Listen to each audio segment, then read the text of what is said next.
Buenos días a todos y todas. ¿Cómo les va? Hola, buen día, profe. Hola, profe. ¿Cómo andan? Estoy terminando de aceptar a algunos compañeros. Mm, Bueno, bueno, así como así. Hoy vamos a dar terminado. Hola Lucas, Pamela, Penélope. Vamos a dar terminada nuestra unidad número 2. Vamos a trabajar 7, 8, 9, 10 con los últimos apartados, con el último texto complementario. Entonces, arranquemos a ver qué dudas y preguntas tienen. Y mientras voy admitiendo a quienes se van sumando.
Bien, ¿estamos sin dudas? ¿No hay preguntas de los apartados que quedan de la unidad número 2? Hola, profe. Yo tenía una pregunta sobre el último apartado. Dale, Gabriel, ¿querés hacerla? Sí, en el último apartado habla de cuatro autores, de Darwin, de Marx, de Nietzsche y Sí. Freud. Y Ujú. en la parte de Marx dice las fuerzas productivas materiales derivadas de las necesidades. Ahí no entendía, o sea, ¿A qué a qué hace se... referencia? ¿Qué Claro, necesidades, no? claro, claro. Bueno, primero, bueno, por las dudas, y repongo esto un poquito, ese apartado que se llama el descentramiento del sujeto, tienen que pensar que lo que se descentra, o sea, descentral es correr del centro, ¿no? Que algo deje de ser el eje o el fundamento de. Entonces, si ustedes recuerdan, cuando nosotros estuvimos trabajando y reconstruyendo la ciencia nueva o la ciencia moderna, aparecía la relación entre un sujeto y un objeto de conocimiento, y ese sujeto es el fundamento en la ciencia moderna del objeto de estudio. Entonces, ¿qué pasa? A partir del siglo XIX, estos tres autores que se denominan, que Paul Ricoeur, que es un filósofo francés, denomina la escuela de la sospecha, a Nietzsche, Freud y Marx, y el apartado a su vez les trae la figura de Darwin, desde distintas disciplinas, podríamos decir, porque ustedes saben que Freud es médico, ¿no? Es un médico psiquiátrico que después funda, digamos, el psicoanálisis, ¿no? Nietzsche es filósofo, Marx es un economista, Darwin viene de la, o sea, lo que explica Darwin y funda Darwin es la teoría de la evolución, pero viene de la biología, ¿no? Entonces estos tres autores de distintas disciplinas cuestionan este lugar del sujeto como fuente o fundamento de. ¿Cómo es ese cuestionamiento? Bueno, si ustedes reponen un poquito lo que les aparece de Freud a partir del concepto o la teoría del inconsciente, ¿no? El sujeto no es que realiza todo de una manera racional o consciente, sino que toda acción que nosotros realizamos está atravesada y motivada, se podría decir, por fuentes inconscientes. Es más, para Freud, digamos, eh, Los seres humanos tenemos un inconsciente que es estructurante, que se va configurando a lo largo de nuestra historia, y lo que sucede es que a veces este inconsciente hay algo que es estructurante y hay algo que es dinámico. Que este inconsciente dinámico se expresa. ¿En qué se expresa? Y bueno, a veces se expresa en chistes, en actos fallidos, en las cosas que deseamos, porque diría que nos gusta, pero el concepto fundamental de Freud es el del deseo. En Nietzsche, básicamente, como yo les comentaba el encuentro pasado, porque apareció, digamos, con el fragmento de la hermenéutica, Nietzsche va a cuestionar cualquier cosa que sea fundamento de, ya sea la razón, Dios, el ser, cualquier cosa que yo pueda, o el hombre, ¿no? Poner en el vértice de una pirámide ontológica que le dé sentido a todas las relaciones. Para Nietzsche, desde la filosofía de Nietzsche, diríamos, va a ser puesto en cuestión, y después eso nosotros lo vamos a trabajar porque Nietzsche está pensando no en una verticalidad, en el orden ontológico y fundamento, sino en relaciones de fuerza. Y lo que, bueno, Darwin con la teoría de la evolución, en donde Darwin lo que expone, digamos, es que tenemos un antecedente común a los simios, ¿no? Que el hombre no es que nace, es creado, ¿no?, por Dios con la razón y el entendimiento, sino que es el producto de un proceso complejo, pero a su vez azaroso. Eso es lo interesante. Que no es que es hacia un fin lo que va modificándose, es azaroso eso que se da. Y en Marx, yo les comentaba que en realidad Marx lee la historia entrelazada con la economía, ¿no?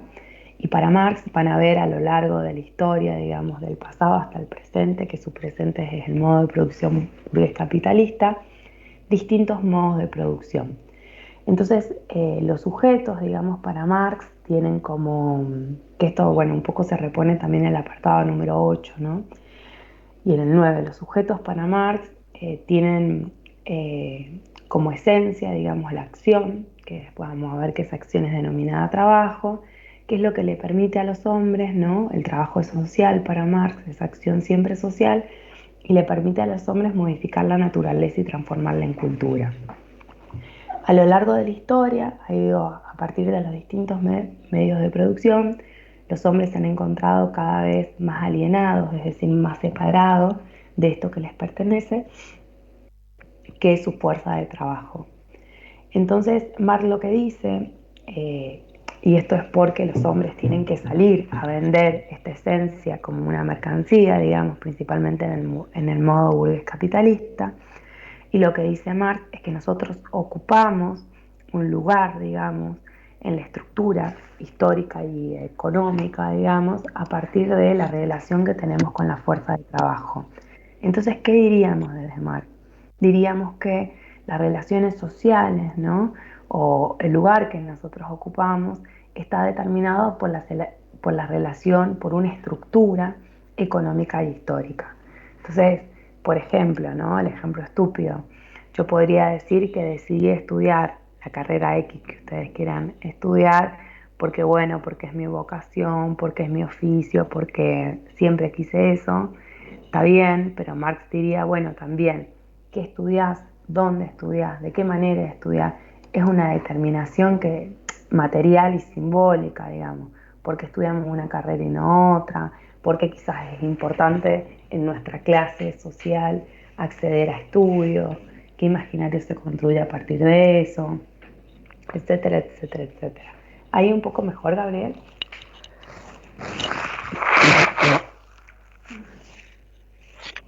Sí, sí, profe.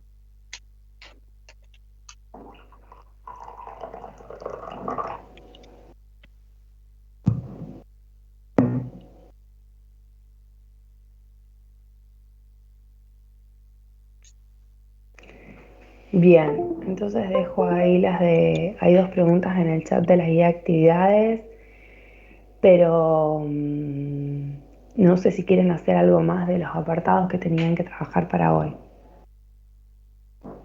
Hola, profe, buen día.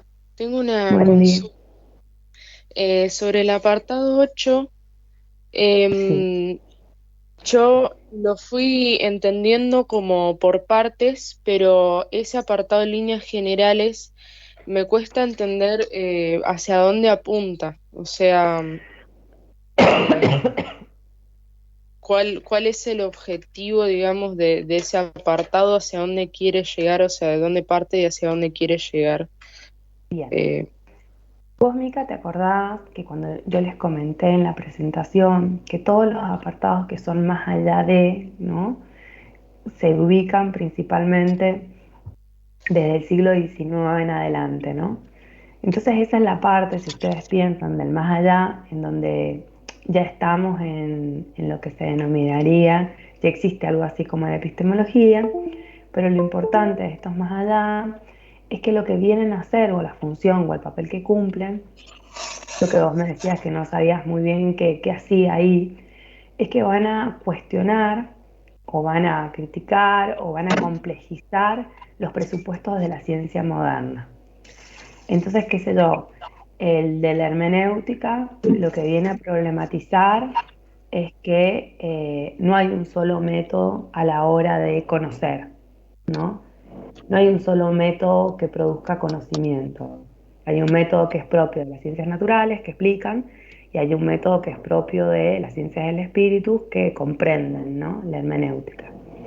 Este 8, que se titula Más allá de lo permanente, el devenir o la historia, ahí primero tenés que recordar que el presupuesto, digamos, de la ciencia, esperen que voy a silenciar a alguien, ahí está, que el presupuesto de la ciencia moderna, ¿no? Si bien estaba todo este quiebre, ya no se iban a conocer las esencias, sino los fenómenos, se establece esta relación entre sujeto y objeto, el sujeto tiene una relación con el objeto instrumental, la razón es en un sentido más restrictivo, todo eso que dijimos, a su vez se sigue sosteniendo en este paradigma, en esta época, que lo permanente es más perfecto, ¿no?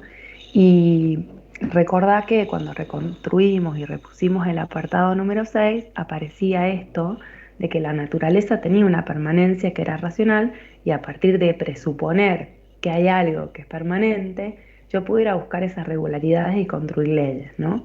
O también podemos señalar que si bien el Sol pasa a ser el centro del universo, el Sol sigue estando quieto. No hay una idea de movimiento ahí. Entonces, ¿qué se pregunta el apartado, no? Si bien es posible desde esta ciencia fundada y esta revolución científica en el siglo XVI conocer el movimiento, ¿no? Porque nadie va a decir acá que los astros no se mueven y que todo el conocimiento que se produce de la astronomía en este momento es conocer cómo se mueven estos astros, qué ciclos tienen y todas estas cosas. Nadie va a decir que no. Pero la pregunta que abre es que se conoce presuponiendo que hay algo que está en quietud. O sea, se presupone que se conoce el movimiento a partir de que hay algo que está permanente. Entonces la pregunta que abre es si existe un saber o una disciplina que yo pueda decir que conoce el movimiento desde el movimiento mismo. Ese saber o disciplina forma parte de las ciencias humanas, digamos, y es la historia. Porque la historia no conoce desde algo que permanece, siempre conoce el movimiento o el cambio. Ustedes saben que nosotros podemos decir, bueno, hubieron 2 guerras mundiales, existieron, no sé, la revolución de Cuba, la revolución rusa, existió el mayo francés, la primavera de Praga, ¿no? Como que existieron las revueltas de los campesinados, o sea, como que nosotros podemos denominar de modos parecidos algunos acontecimientos históricos por las características que tienen, pero nadie diría la revolución de mayo es igual a la revolución cubana. No sé, nadie diría, o la revolución... Yo perdón, espero la semana que viene estar sana. Entonces nadie diría que son lo mismo. Entonces dice, el apartado empieza y dice, bueno, ¿y cómo es posible o cuál es la pregunta que nos lleva a conocer el movimiento a partir del movimiento? Bueno, esa pregunta no va a ser qué es algo, ¿no? ¿Cuál es la esencia de una cosa? Sino cómo se produce algo. La pregunta es por el cómo. Y ahí aparecen 2 autores para dar una interpretación, digamos, de un conocimiento que es una interpretación de cómo se conoce la historia, Y estos dos autores, digamos, son Hegel y Marx. Hegel es un filósofo moderno, Marx es un economista, filósofo contemporáneo, que en realidad Marx toma el trabajo que hace Hegel con lo denominado la dialéctica hegeliana, ¿no? La dialéctica de la contradicción, y que luego lo vamos a ver en la unidad número 5. Esto que yo decía, este presupuesto que yo te decía que en la modernidad se sostiene de la permanencia, es lo que en el apartado aparece bajo el nombre de la sustancia, ¿no? Entonces, ¿cómo conocer los procesos, ¿no? Entonces Hegel y Marx lo que van a decir es que para conocer esos procesos primero hay que partir de el enunciado que el ser humano no es algo que está esencialmente, es algo y que no muta, sino que el ser humano se va haciendo y modificando, podríamos decir, y mutando a partir de la historia, ¿no? Y este ser humano es importante que tengamos en cuenta que Hegel y Marx no se está pensando en un sujeto racional aislado, sino que se está pensando en la idea de hombre o de humano, o bueno, ya van a ver que en Marx aparece este concepto de clase, que siempre es social, nunca es individual. Entonces, Hegel y Marx, pero vamos a decir que es Hegel el que inicia esto, van a empezar a conocer, digamos, los procesos o las mutaciones a partir de un movimiento particular. ¿Cuál es el movimiento particular? Para Hegel, la historia no se da, digamos, de un modo lineal, sino que se da de un modo dialéctico. ¿Qué significa esto? Que la historia se mueve de una manera espiralada y está compuesta de tres momentos: el en sí, que es el punto de partida; el para sí, que es la realización; y el en sí para sí, que es el momento de síntesis o de sublimación. Es ese momento que contiene los dos primeros momentos, pero es algo más. Entonces, que después esto en la teoría marxista se denomina tesis, antítesis, síntesis.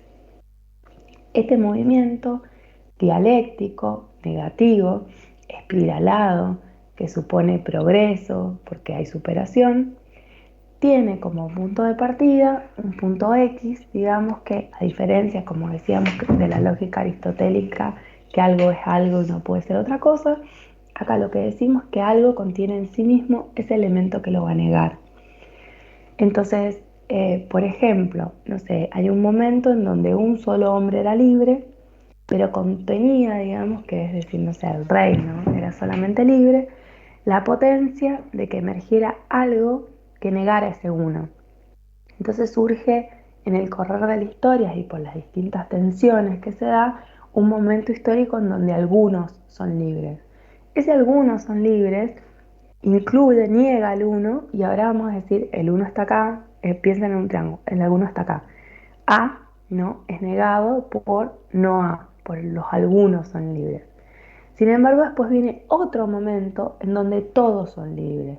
Todos ya no es ni A ni no A, sino es B, es otro momento. Ese momento contiene el punto de partida, el en sí, contiene la realización del en sí, que es el para sí, pero es algo más. Ese algo más implica la superación o la sublimación. Entonces, un poco como que me estoy dando cuenta que lo que les estoy reponiendo tiene que ver con el apartado 8, pero también con el apartado 9, porque en ese también se repone y sale desde Hegel. Ahí se van a distinguir dos tipos de dialéctica: una dialéctica que tiene que ver con la cultura y con la historia, que es esta dialéctica que siempre tiene superación, y hay otra dialéctica que es una dialéctica inconclusa, que dice Hegel, porque es en realidad circular, que tiene que ver con los círculos, digamos, de la naturaleza. No sé, Mica, me parece que me fui para otro lado, pero decime si te sirvió y si no, vuelvo a retomar. Como que me fui a explicar mucho los apartados. Sí, sí, justo me estaba dando cuenta que me faltaba también esa parte de la dialéctica que mucho no la había podido capturar bien, así que ya ahí me quedó un poquito más claro. Gracias, profe. Pensá eso, que ese apartado en realidad lo que va a traer, si vos pensás los más allá, siempre como una crisis, una crítica o una complejización de los presupuestos de la ciencia moderna, la complejización que trae este apartado es cómo es posible conocer el movimiento a partir de los movimientos y ahí se va a trabajar desde la historia. Y se toman estos dos filósofos, que no son historiadores, son filósofos y economistas.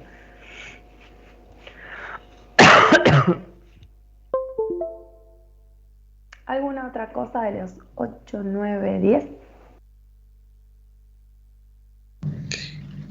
Profe, buen Sí, día. Jessica, Yo buen tengo día. una duda con respecto a, quise relacionar el apartado, una parte del apartado 9 con el video explicativo que está cargado en Miel. Sí, Entonces, quiero ver si es lo mismo cuando habla de las 3 etapas del proceso. sí, estas que yo decía, ¿no? Claro, en el video habla, por ejemplo, de afirmación, de negación y de síntesis. Y nombra, por Ujú. ejemplo, a la niñez, a la adolescencia y después al adulto. Claro. Estamos hablando de lo mismo, ¿no? Sí, son Ah, esos tres momentos de la dialéctica. ah, Pero yo quiero que lo piensen, miren, que creo que el manual tiene ese ejemplo. Todos los que estamos acá, o ustedes que están haciendo un curso de ingreso, necesariamente pasaron por el secundario, ¿no? Hicieron un secundario o pasaron por un plan fines o algo, ¿no? Pero algo que acredita que pueden ingresar a la universidad o son, no sé, mayores de no sé cuánto, de esa ley que les permite ingresar si tienen un secundario incompleto. Eso lo podés tomar, Jessica, como el punto A, como el punto de partida. Sin embargo, ustedes saben que transitar el secundario o hacer esa etapa no significa necesariamente que ustedes van a hacer una carrera universitaria. Hay un momento ahí, vieron que si bien la historia tiene un movimiento, ese movimiento es accionado por nosotras, por decirlo de alguna manera. O sea, yo diría por nosotros, por cada uno, pero en realidad siempre piensen que es social en Hegel y en Marx. Social en el sentido que no sea desde una sola persona. Entonces, en el momento que cada uno de ustedes, digamos, decide hacer, o sea, tienen la potencia para hacer una carrera universitaria o ingresar a una carrera universitaria, en el momento que ustedes deciden hacer la carrera universitaria, ya no están en ese punto de partida A, sino que están en otro punto, que es el no A, porque ustedes ahora ya no son estudiantes del secundario y ya están en otra instancia, ¿no? Pero hay un momento ahí de ese accionar, de ese movimiento de la historia que tiene que ver con nosotros, digamos. Si ustedes hacen todo el recorrido por su carrera y hacen la tesina, lo que tengan que hacer cada uno como última instancia, las prácticas o lo que sea, y se reciben, imagino que acá hay trabajadores y trabajadoras sociales, de comunicación, ¿no? Y obtienen ese título, ¿no? Eso implica que hicieron un secundario, que pasaron por la universidad, pero tienen algo más. Ese algo más significa eso, es ese punto que recoge los dos puntos anteriores, pero es algo más. Por eso le digo es un B. Y ese punto se transforma a su vez en otro punto de partida, porque ustedes pueden decidir iniciar estudios de, no sé, maestría. Entonces, esto después lo vamos a ver. Para Hegel, el fin de la historia es la modernidad. Y por eso ustedes van a tener ahí, Oriente era uno libre, la antigua Grecia, no, algunos eran libres, la modernidad todos somos libres. El espíritu se ha realizado con mayor, digamos, esplendor y ha llegado a este momento. Para Marx, como vamos a ver en la unidad número 4, la historia está en el futuro y va a ser con la revolución de el proletariado, que después lo vamos a ver que va a modificar el modo de producción burgués capitalista para poder plantear relaciones sociales comunes, ¿no? Que son denominadas comunistas o socialistas. Ahí estamos, Jessica. sí, perfecto. Ahora sí me quedó más claro. Gracias, profe. Piensen como en un triangulito, siempre. O sea, la dialéctica es espiralada, que empieza chiquita y se va campanando, porque, bueno, recoge y es acumulativa, y a su vez piensen en un salgo de ahí y voy acá. Y acá puedo volver a salir. No es lineal, digamos, la imagen. En el texto da el ejemplo de la escalera caracol, por ejemplo. La escalera caracol, sí, que parece que el escalón está muy arriba y toca los anteriores. ¿Alguna otra?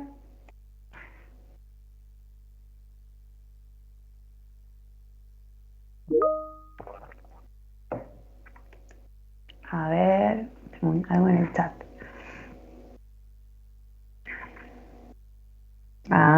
Me encanta esa pregunta de Tommy.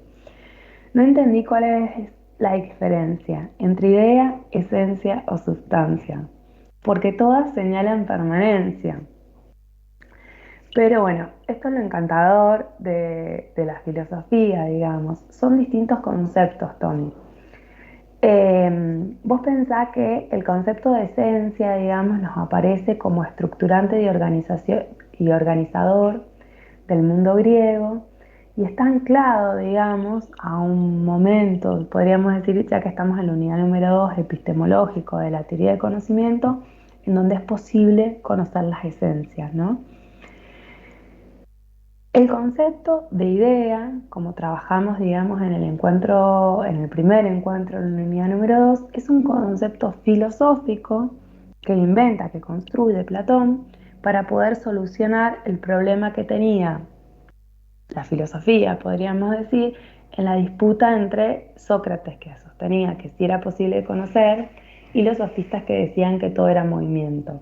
Entonces Platón construye, digamos, el mundo de las ideas y hace depender este mundo material del mundo de las ideas. Entonces hay algo que permanece. La sustancia también es una permanencia, pero es una permanencia perdón, que me suena la alarma, no sé por qué a las 10.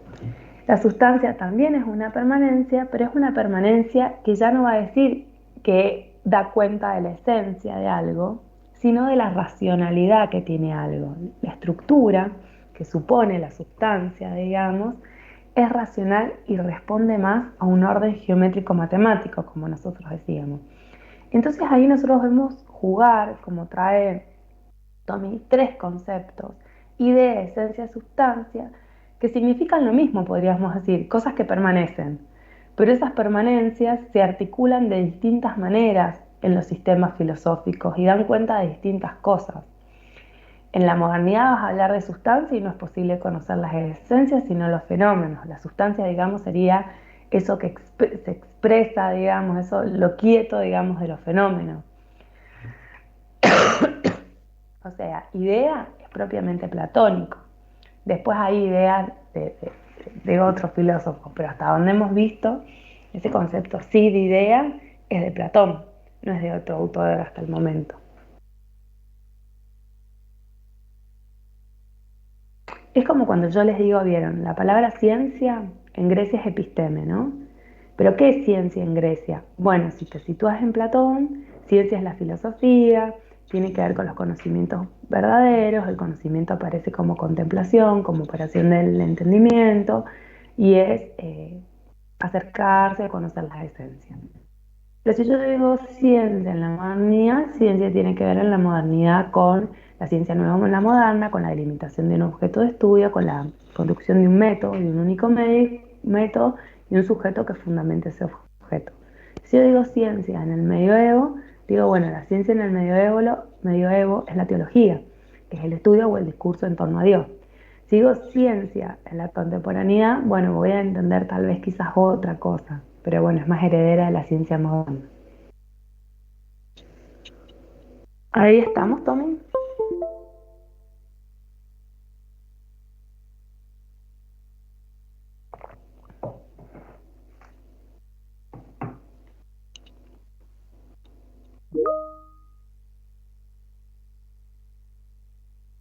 Bueno, ¿qué otra?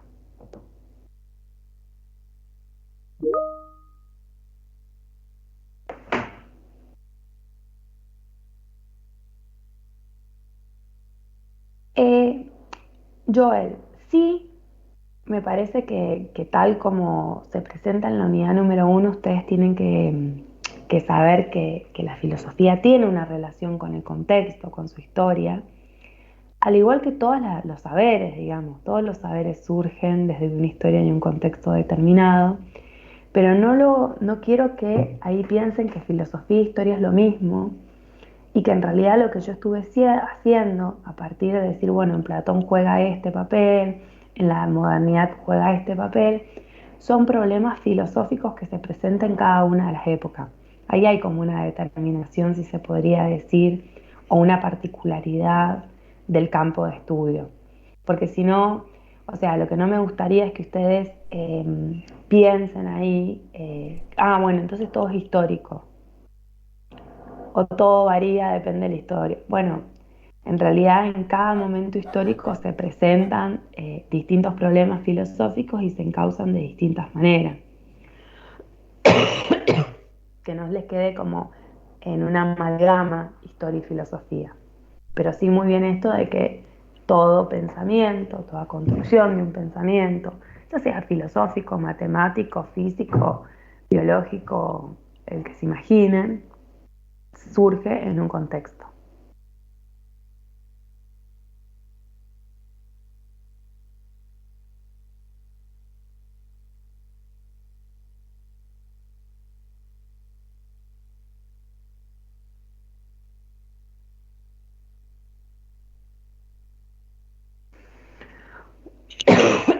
Bueno,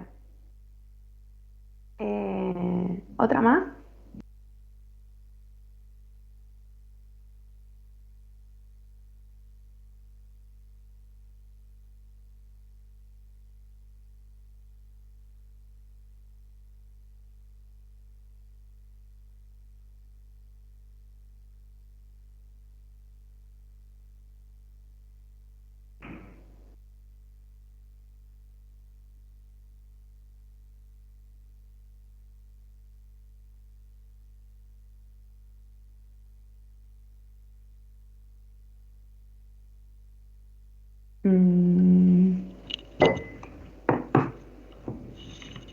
¿No hay más?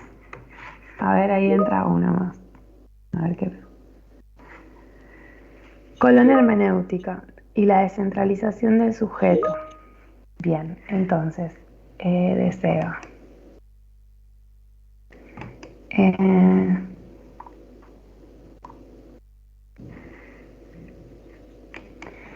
Bien. A ver, Lau, ¿tenés mic o no? No tenés.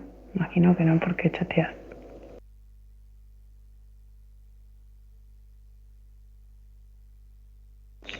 ¿Alguno o alguna leyó el texto que está preguntando Laura y puede reponer un poco y contar de qué va?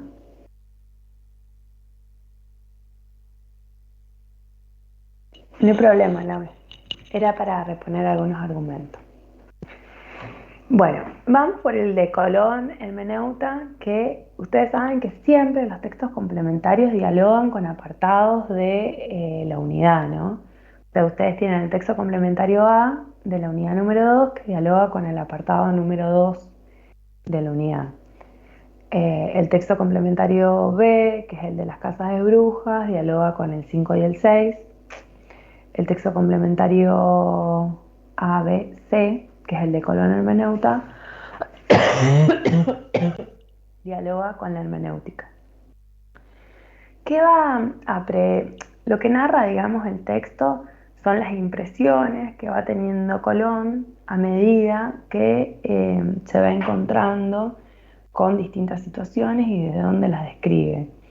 Dicho así como muy simplemente, básicamente lo que está planteando el texto es este concepto que aparece a la hora de interpretar que tiene que ver con el horizonte de sentido.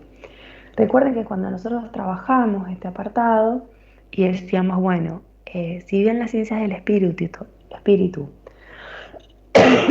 tienen como objeto el comprender, no el explicar, sino el comprender la realidad social histórica, esa comprensión tiene un límite, tiene una posibilidad y un límite. ¿Cuál es la posibilidad y el límite? El horizonte de sentido. O sea, porque es el lugar desde donde se interpreta, digamos, el mundo. Entonces, si ustedes van viendo las distintas cosas que va recopilando Colón o cómo va describiendo, yo puedo señalar que es una descripción desde una mirada europea, digamos, española, de conquista, de dominio. Eh, eh, ¿Qué otra cosa puedo decir? Quisiera decir, bueno, monoteísta, ¿no? en cómo interpreta, digamos, todo eso que sucede frente a sus ojos. O sea, interpreta, digamos, o falta, o desnudez, o pudor, o necesidades, ¿no? Como, bueno, no hay propiedad privada, están desnudos, ¿no? Pero toda esa interpretación es desde una mirada europea, ¿no? O, digamos, española.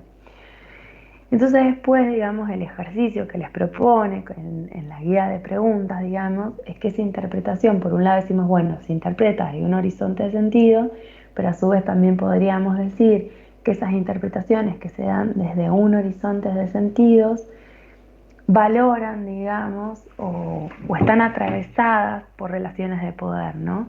De ahí que no hay hechos morales, como dice Nietzsche, sino interpretaciones morales sobre los hechos. Significa que si yo atribuyo a la desnudez vergüenza, ¿no?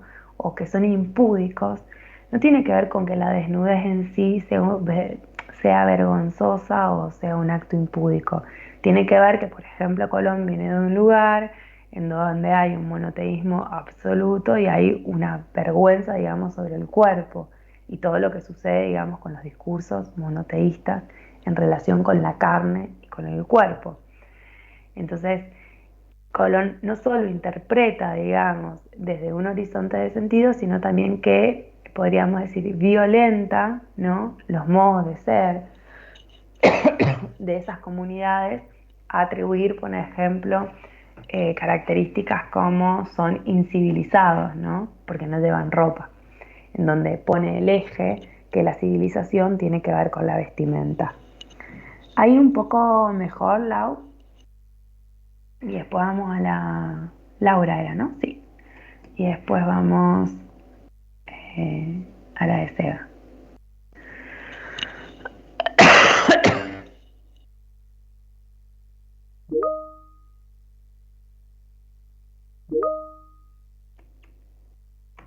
Bien. Sí, es como dice Lika, y que es muy ilustrativo, es como muy descriptivo, pero es interesante ver cómo le va atribuyendo sentidos a cosas que en esa comunidad quizás no tenían ese sentido. Estar desnudo no era vergonzoso.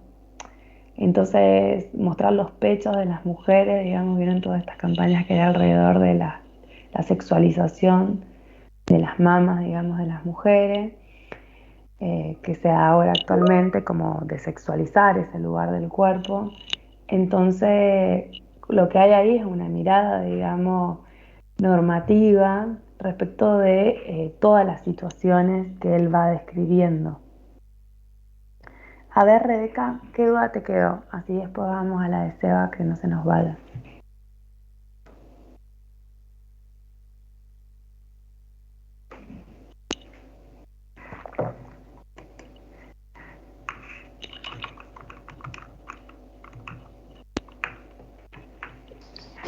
Hola, profe, ¿cómo está?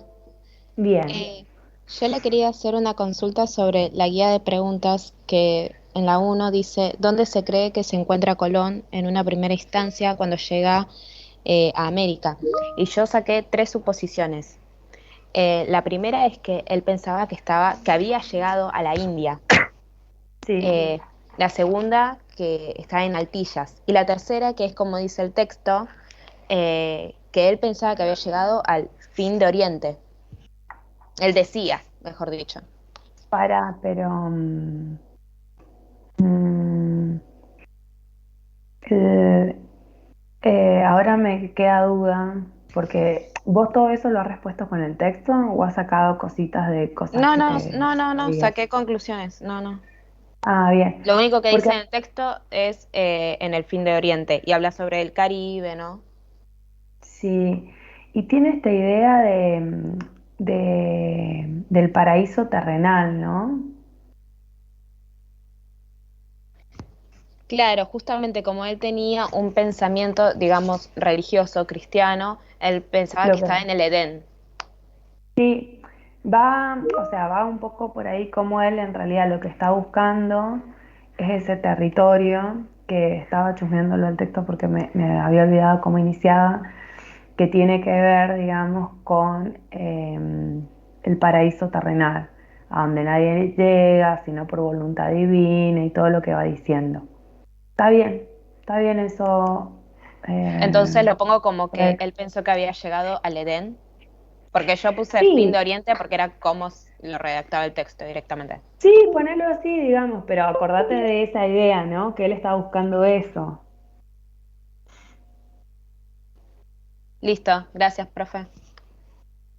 Eh, Vamos, dame un segundo, Flor, que quedó la de Seba arriba colgadísimo. Así no se me va porque después empiezan. Seba pregunta, ¿la descentralización del sujeto es esto que planteamos los distintos autores que mencionaste antes? Seba, sí, la descentralización del sujeto es la escuela de la sospecha, que es Nietzsche, Freud y Marx, y Darwin. Y cómo sacar el sujeto como el fundamento de los objetos y del mundo, digamos. Poner en crisis. Crisis, piensen que también es crisis, es crítica también. Crisis y crítica comparten la misma raíz, esta noción de sujeto racional, ¿no? Entendida la razón como algo más restrictivo e instrumental. Flor dice, algo que no tengo en claro es la diferencia de los conceptos hermenéutica y dialéctica. Tengo entendido que este último significa orden, estructura y cambio, pero ¿qué tan diferente es la hermenéutica o cómo se relacionan? Flor, son dos cosas distintas. ¿Por qué? Porque la dialéctica es un movimiento negativo, pero es un movimiento de la historia. O sea, estos autores que a ustedes les presentas, que Hegel y Marx, construyen, digamos, sus sistemas filosóficos aparte del presupuesto de que la historia se mueve dialécticamente, ¿no? Y ahí decimos, la dialéctica es negativa, es universal, incluye a todos los pueblos, bueno, todo lo que podemos decir respecto de eso, ¿no? O sea, es el fundamento, se podría decir la estructura, como vos decís, de la historia. En cambio, la hermenéutica es un método de comprensión de, podríamos decir, de la historia o de lo social, ¿no? Si bien Hegel y Marx crean este concepto de dialéctica para interpretar los cambios, cómo es que se producen estos cambios o estos procesos, no está planteado eso como un método, sino más bien como un presupuesto de la teoría. O sea, toda teoría filosófica parte de, diríamos, el lenguaje de la ciencia nueva, verdades evidentes. Parte de conceptos que no se explican a sí mismos, sino que se presuponen. Bueno, la dialéctica es un presupuesto, un fundamento, en ese sentido, dentro, no piensen fundamento de todo el sistema, sino dentro de la teoría filosófica. Porque van a decir que es la dialéctica, pero se presupone que la historia se mueve así. La hermenéutica es un método de comprensión de los cambios, digamos, sociales, históricos, culturales. Es algo que permite entender una especificidad de las ciencias del espíritu o cuál es el papel de estas ciencias del espíritu. Ahí un poco mejor, Flor.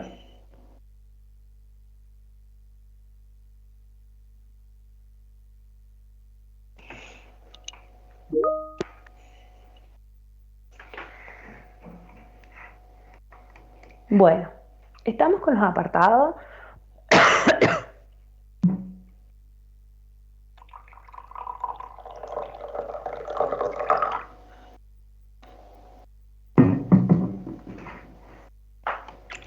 Entonces, si ya no hay más preguntas de los apartados, Lucas y alguien más tenía preguntas de las guías de actividades, porque hubo una compa que hizo, pero no sé si tenía preguntas de la guía o de el cuestionario. Cuando decís LICA, no sé a qué cuestionario te referís. LICA, nos había quedado esas dos cosas ahí sueltas de LICA y de Luca.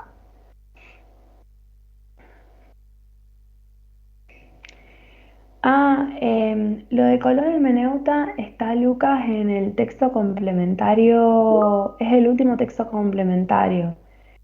Es en la clase 6, pero yo se los puse, a ver, voy a volver a entrar.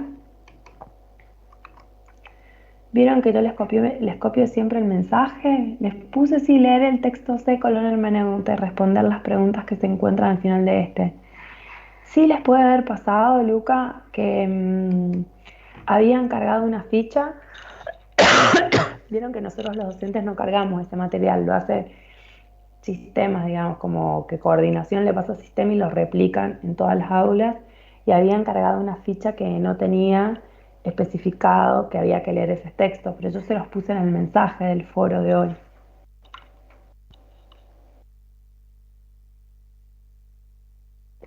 Recuerden que tienen, o sea, la unidad 2, aparte de que es extensa, tienen 3 textos complementarios, que a diferencia de otros textos complementarios, que a veces como que repiten, mira, ahí dice Jara que estaba cargada la ficha del año pasado, pero han puesto, creo que la han modificado, Jara, porque ayer mandaron un mensaje. Lo mismo yo en los mensajes vieron que les pongo un poco todo lo que tienen que hacer. Bien, entonces vamos a despejar esa duda.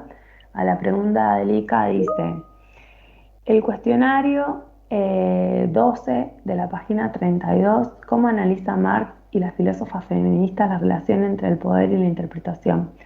Eso, Lika, lo tenés que sacar, responder desde el apartado de la hermenéutica, en el momento en donde se dice, bueno, no toda interpretación es neutra, las interpretaciones están atravesadas por relaciones de poder, en donde hay determinados agentes, se podría decir, o determinadas interpretaciones que dominan, digamos, a otras interpretaciones o que sobresalen sobre otras interpretaciones.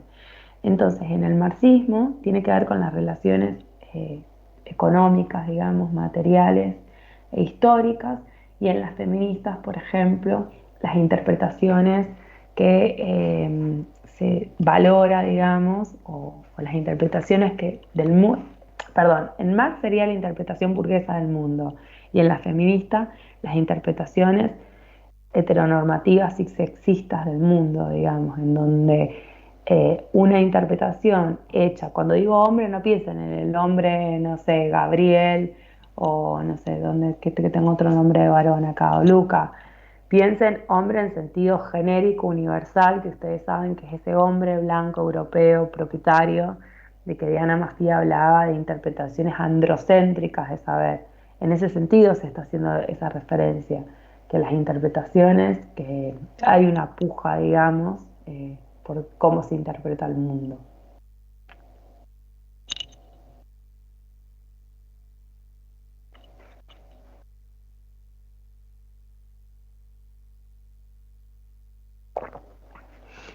No sé si estamos ahí, Lika.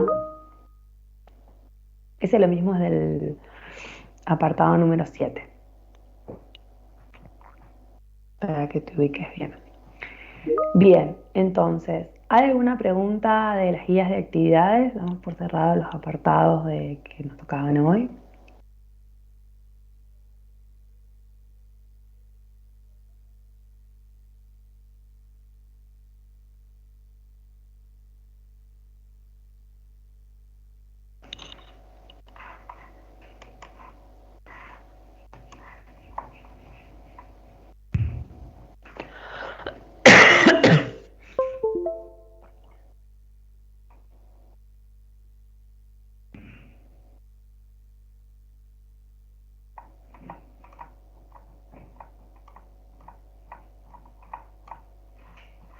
Bueno,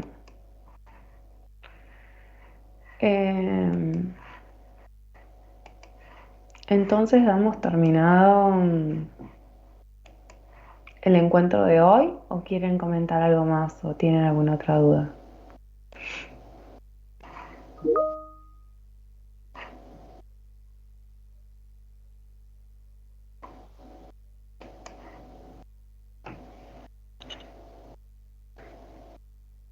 Sí, Seba, espero que escribas lo que... Mientras que Seba escribe, les comento lo siguiente. Nosotros el lunes que viene es feriado, no tenemos clases, ¿no? No tenemos encuentros sincrónicos. Pero ¿qué pasa? Nosotros tenemos armado como un cronograma, si ustedes ven, de clases, que presupone, o sea, si ustedes van a contenidos, lo mismo no tienen cargados todos, presupone que nosotros tenemos que tener 16 clases. Y no se presupone los feriados ni nada por el estilo. lo que a nosotros nos quedaría ver, digamos, es la clase 7, que es el inicio, ¿no? Del módulo 3, y la clase 8, en donde nosotros seguimos con el módulo 3. Entonces, lo que yo les voy a pedir que hagan, y lo mismo el viernes les habilito un foro de esa manera, es que hagan tanto la ficha 7 y la ficha 8. Y yo el viernes les voy a abrir el foro, porque el lunes no hablo nada, de la clase 7 y 8 juntas. Si nos dan el tiempo, digamos que nos juntamos de 9:30 a 11:30 a resolver todas las consultas que tengan de la clase 7 y de la clase 8, buenísimo. Si nos quedan algunas cosas, las volvemos a retomar, digamos, con la unidad número 4, que inauguramos no la semana que viene, sino la otra. Pero quiero que sepan eso, que ustedes avancen, digamos, lo mismo con el estudio, hagan la de las 7, hagan la de las 8, se van anotando todo y después el viernes trabajamos todo lo que se anotaron.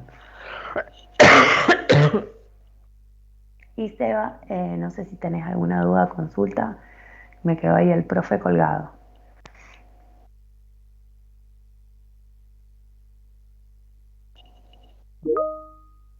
Ah, bien, bueno, dale, vos escribí y yo te espero.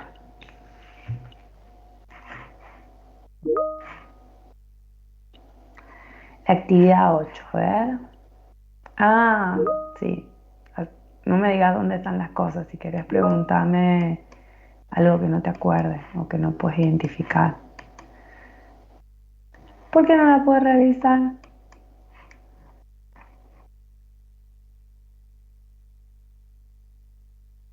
Por ejemplo, a ver, ¿querés que hagamos una o dos?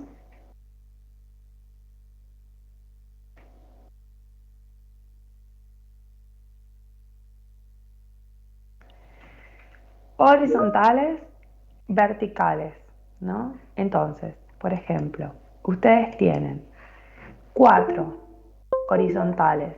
Ven el cuadro y buscan 1, 2, 3, 4.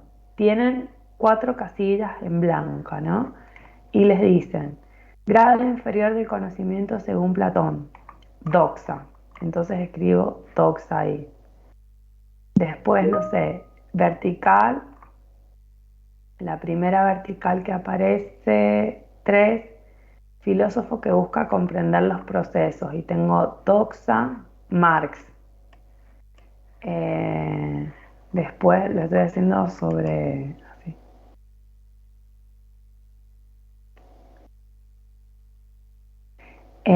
Después, a ver, la horizontal 8, proceso que se originó a principios del siglo XX. A ver,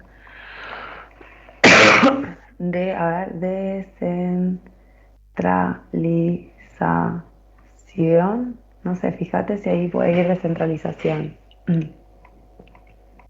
Sí, yo puse esa. Descentralización, ¿no? No lo he hecho nunca esto.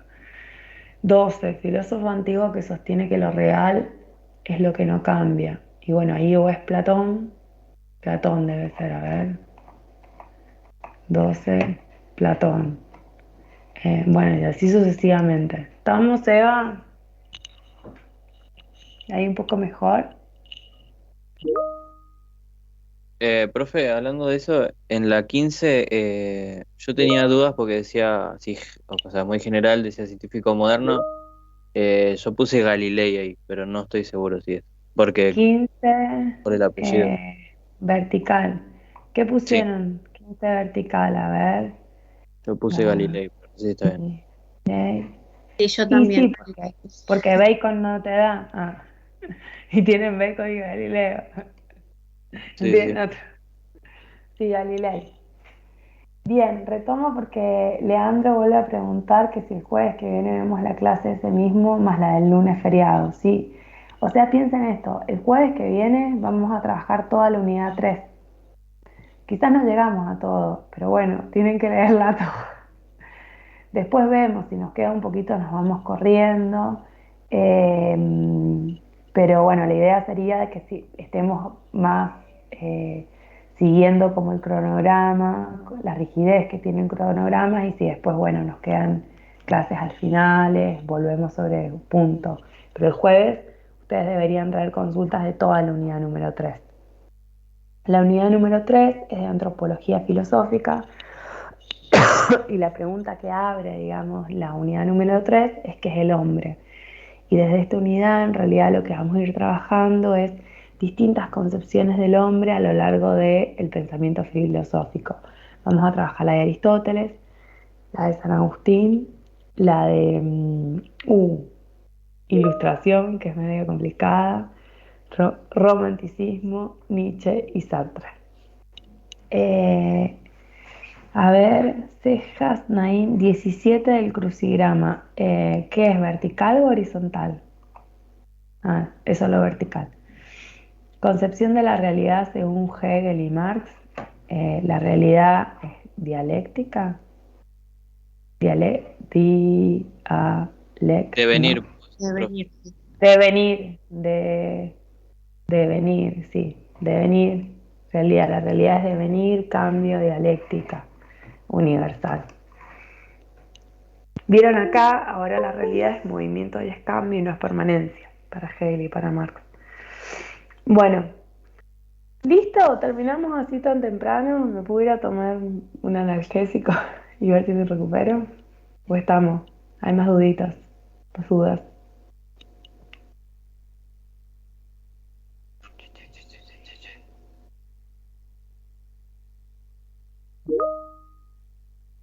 Bueno, tomo el sí del ICA como universal y los despido, que tengan un fin de semana largo encantador y que estudien mucho y anótense muchas cosas porque tengan en cuenta que, bueno, que es mucho trabajar una unidad un poco soles, digo, vean los videos, anoten y todas esas cosas y nos vemos el jueves que viene.